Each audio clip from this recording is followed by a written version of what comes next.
Всем привет, всем доброе утро. У меня на часах уже почти 9. Сегодня снова немножко проспала, потому как уснула поздно. По какой причине, это уже мои личные, как говорится, дела. Но так получилось. На улице сегодня плюс 3 градуса. С крыш течет, прям капает. Можете посмотреть, вот все стекло мокрое, прям льется вода. Снег тает. Вот такая вот погодка.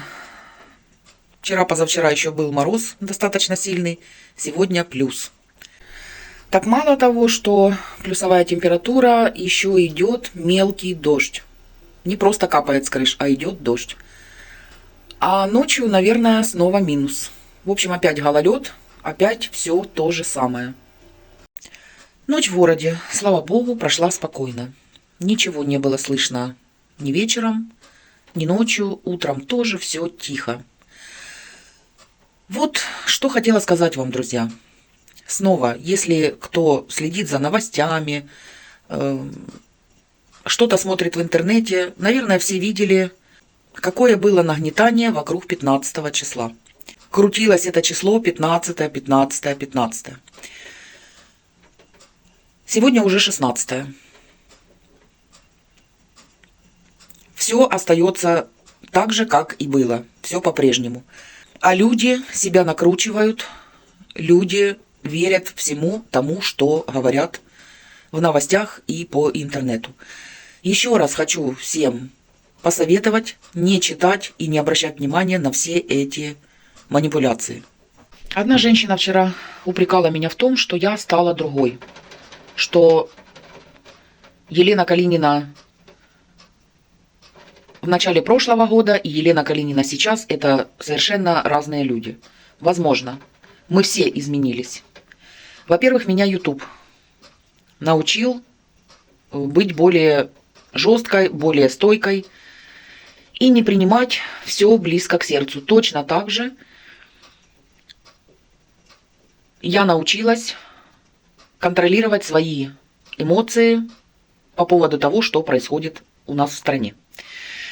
Я уже много раз говорила, что если вы будете обращать на все внимание, будете пропускать через себя все, что происходит, вы сами же от этого и пострадаете.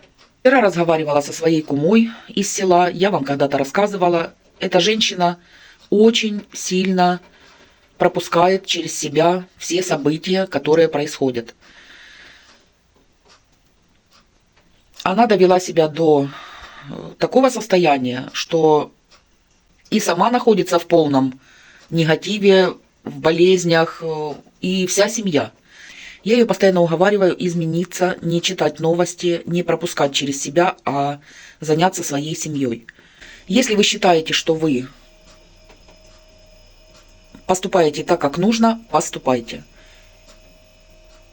Если вы не понимаете меня, я уже много раз говорила, извините, нам с вами не по пути. Сейчас вот снова услышала, что гудит сирена. Вчера я сказала, сирена включалась редко, но оказалось, что она гудела больше 7 часов. Вот так вот сейчас практически все люди реагируют на сирену, потому что она гудит и днем, и ночью, и может и по 7 часов гудеть. Многие поудаляли приложения тревоги. И вообще, я уже много раз говорила, у нас люди на сирену не обращают внимания. Как бы это страшно ни звучало, но вот так происходит.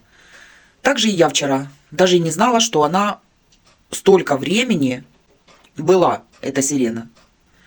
Сейчас вот посмотрела, по-моему, тоже уже час, как гудит. Птичек сегодня мало. Это неудивительно, плюсовая температура. Только что прилетало несколько. Но столько, вот она. Но столько, сколько было в морозы, конечно же, нет. Все равно корм лежит. Если захотят, пожалуйста, ресторан открыт. Больше о негативе говорить не хочу. Давайте находить во всем только положительные стороны.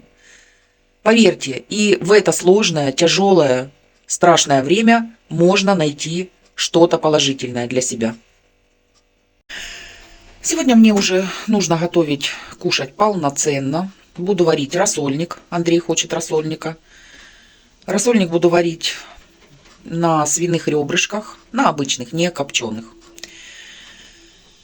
Сегодня буду делать винегрет. Отварила уже вчера все овощи. Ну, может быть, что-то еще придумаю. В сегодняшнее видео добавляю рецепт приготовления домашних вергунов. Или, как бабушка их называла, оришки. Везде они называются по-разному, но у нас называются именно так. Я называю вергунами. Очень вкусные, очень классные. Всегда делаю по этому рецепту. Поэтому, кому интересно, можете посмотреть во второй части видео. Буся сидит, скучает на окне. Да, Буся? Бусечка. Ждет своих друзей, а их сегодня практически нет.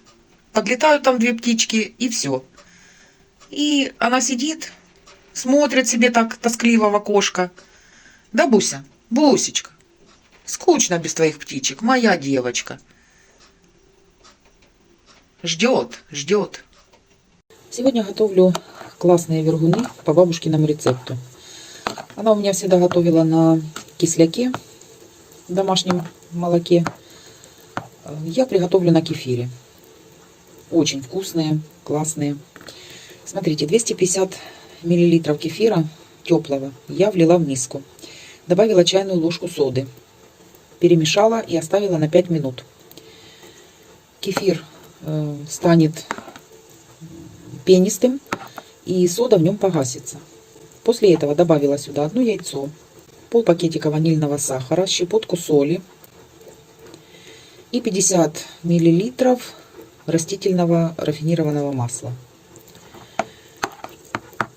Все хорошо нужно перемешать.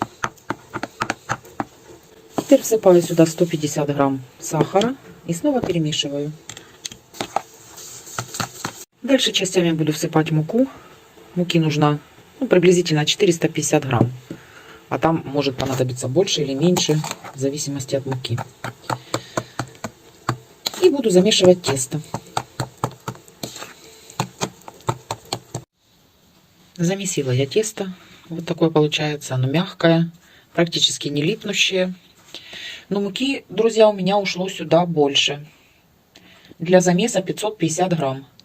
И еще я теперь грамм 100 насыпала на коврик. Тесто делю на 2-3 части. Каждую часть раскатываю в лепешку, толщина которой где-то 1 сантиметр. Тоньше я не делаю, потому как вергуны должны быть пышными. Теперь разрезаю на вот такие вот полосы и буду еще резать наискось, чтобы получились ромбы. Сейчас намечу. Вот, где-то так. Вот эти все кусочки, конечно, снова собираю и подкатываю в оставшееся тесто. Делаю посередине ножом разрезики вот такие вот. И теперь нужно верхнюю часть завести вот сюда вот в дырочку. Верхний уголок в дырочку продвинуть. И потом вот так вот нужно его вверх вытянуть. И получится вот такая вот штучка. Вот такие вот вергунчики получаются. Также дальше буду формировать остальное тесто. Теперь разогреваю достаточное количество растительного масла и выкладываю вергуны. Близко друг к дружке не нужно размещать, потому как они увеличатся в размере. Жарю на среднем огне до румяности с двух сторон. Жарятся быстро, достаточно. И смотрите, как они увеличиваются, какие получаются пышные. Ну вот, пожарила все вергуны. Вот столько у меня их получилось. Достаточно много. Чаша с мультиварки вот выложила их. Такие классные, такие пышные. Вы знаете, я пробовала жарить по разным рецептам, просто для интереса. Но всегда возвращаюсь к своему. Нежнее, пышнее, мягче вергунов я не пробовала, кроме как только вот по этому рецепту. Бабушка моя почему-то их называла оришки. Нажарила оришков. Почему оришки? Была бы жива, я бы сейчас бы спросила. Конечно, не столько у меня их получается, сколько она делала. Перед глазами прям стоят большие тазы и полные вот этих вот оришков, вергунов. Сейчас попробуем. Прям возьму отсюда. Смотрите, какие пышные.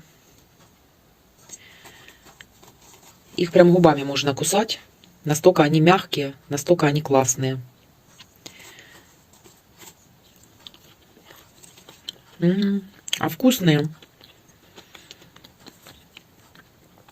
Передать вам не могу. Очень вкусные, тают во рту. Попробуйте обязательно. Вы тоже будете готовить вергуны по этому рецепту. Я вас уверяю. На данный момент, на эту минуту в городе все тихо, все, слава богу, спокойно. Ничего нигде не слышно, кроме сирены. Все, всем до вечера.